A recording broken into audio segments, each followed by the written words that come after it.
And joining me is the Shadow Defence Minister, Andrew Hastie. Andrew Hastie, thanks for your time. You heard the Trade Minister. He's still hopeful that his visit to Beijing will happen, that their ongoing talks, the thaw in that relationship will continue. What's your sense of it? Do you think AUKUS will derail all of that?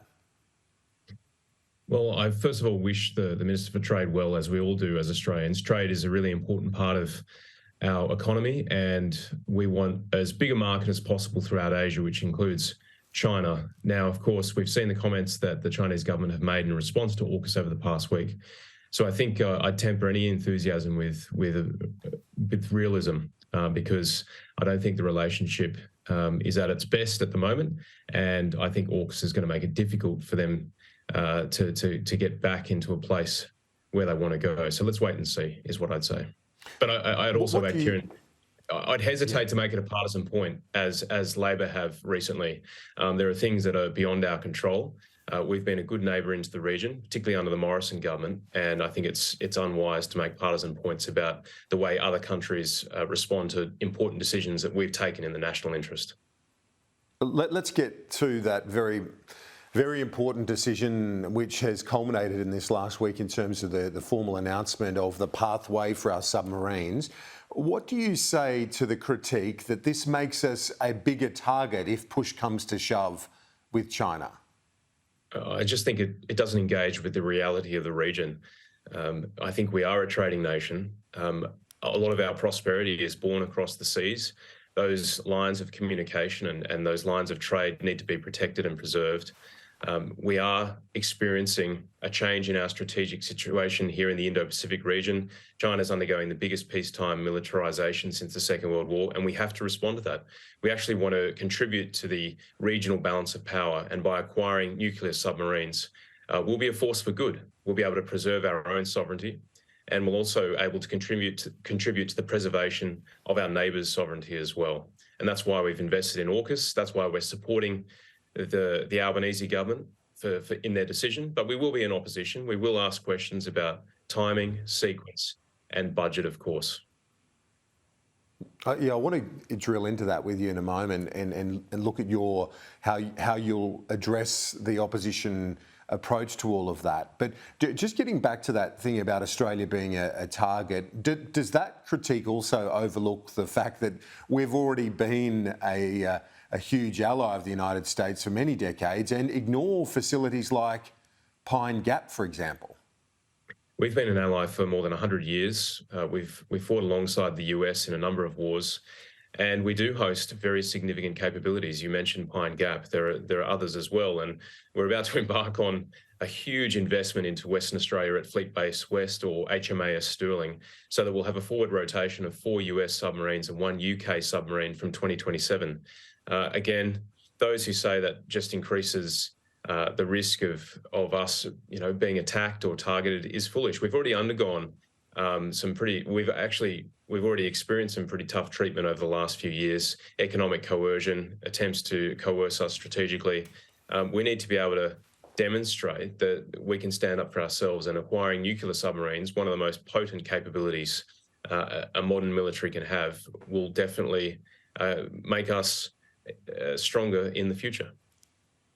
Does it, though, tie us into any US actions in our region, whether it be Taiwan or elsewhere? Does it tie us into what they do because our capability is so tied in at every level, and now with this massive project with the submarines?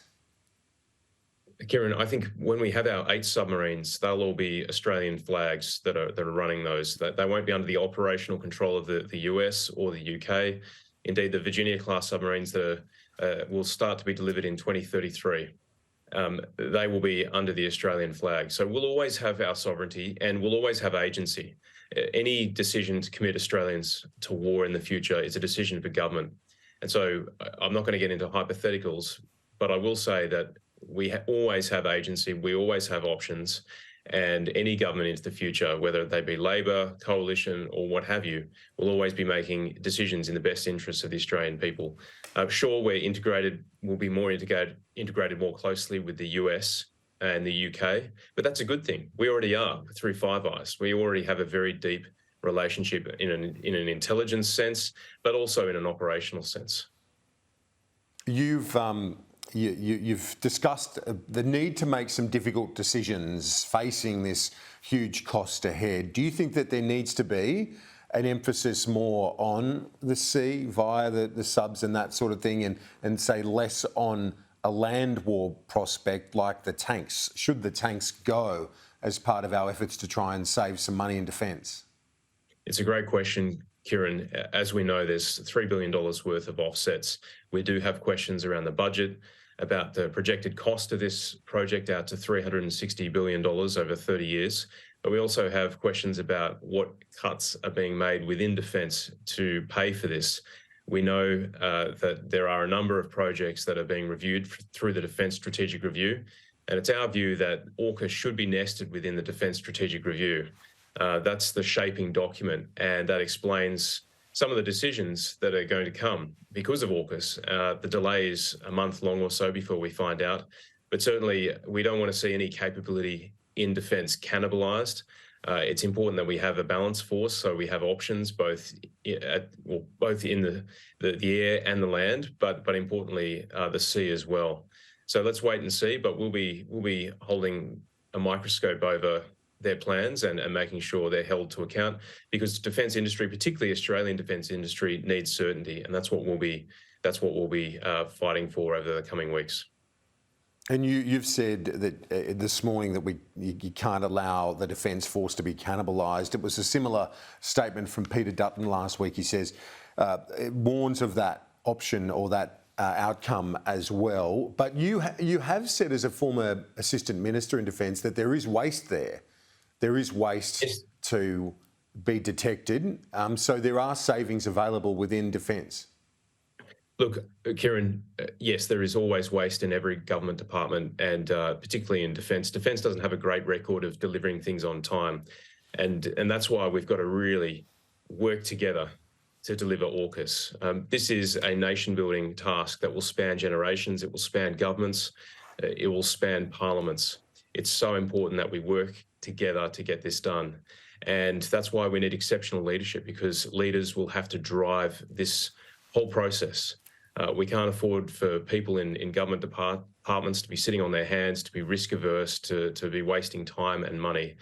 We really need a very, very forensic process going forward about how every dollar is spent. And that's why I've asked Richard Marles, I wrote to him in November, made my case again last week publicly, that we need something like a joint committee for intelligence and security for AUKUS. This needs to be done in a very thorough way, and the best way to do that would be to form a statutory committee with authority to look at AUKUS in detail, to make sure the Department of Defence is moving at best speed to make this happen, and keeps this train on the tracks. It's really important. Has there been any response from the Deputy Prime Minister on that offer? I've had private conversations. I've had private conversations, and I'm not going to reveal the substance of those, except to say that the Minister for Defence appreciates the need for us to work together on this. It doesn't matter who's in government, we need to work together. In fact, one of the great risks for AUKUS going forward is sort of a purist activist politics that has sort of defined a lot of our smaller parties. The parties of government really need to work together to make this happen, because there are a lot of risks and there are a lot of variables over the next decade and beyond, and we need to minimise those risks. Would it reduce your capacity to hold the government to account on AUKUS if you were part of that committee? I don't think so at all. There'd still be an estimates process, but there's some conversations that we need to have behind closed doors to preserve the national interest. For example, in 2018, when we passed the espionage and foreign interference laws, that was a very sensitive time. We had some very robust discussions behind closed doors, and then when we stepped out into the Parliament with an agreed position, we were able to get things done. So I think there is scope for a committee like this, and it's important that Parliament adapts. The rest of the country is going to have to adapt. Industry will have to adapt. The private sector will have to adapt. The education system will have to adapt. Only one university now offers a nuclear engineering program. The Parliament too has to adapt and modernise for this task ahead. Yeah, it certainly makes a lot of sense. It's worked effectively in that joint security and intelligence space. It is the most respected committee and influential committee in the parliament, so that does make sense. What you mentioned the risks inherent in all of this, though.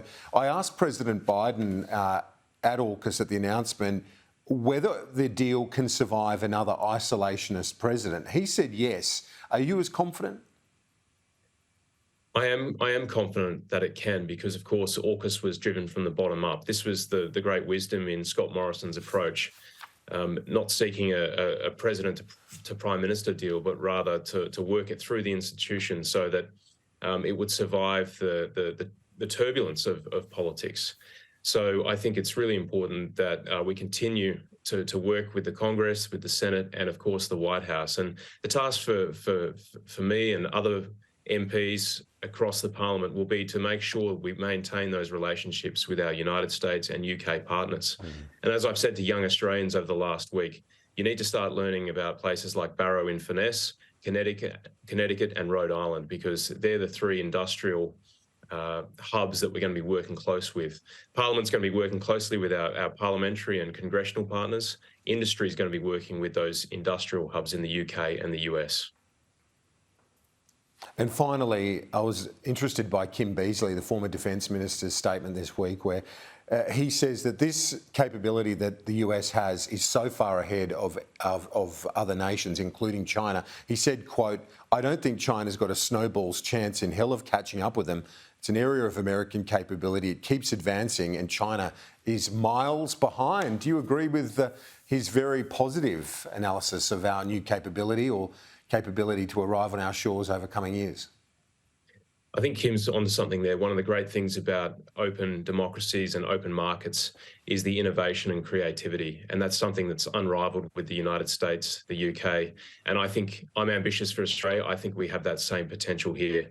And so whether it's the Virginia-class submarines, which are world-leading submarines, or the SSN AUKUS that we're going to co-design and co-build with the US and the UK, I'm confident we can create world-leading submarines and build them right here in Australia.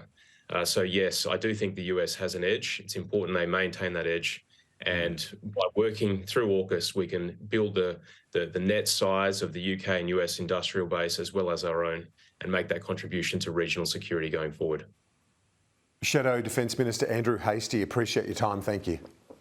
A pleasure, Kieran. Thank you.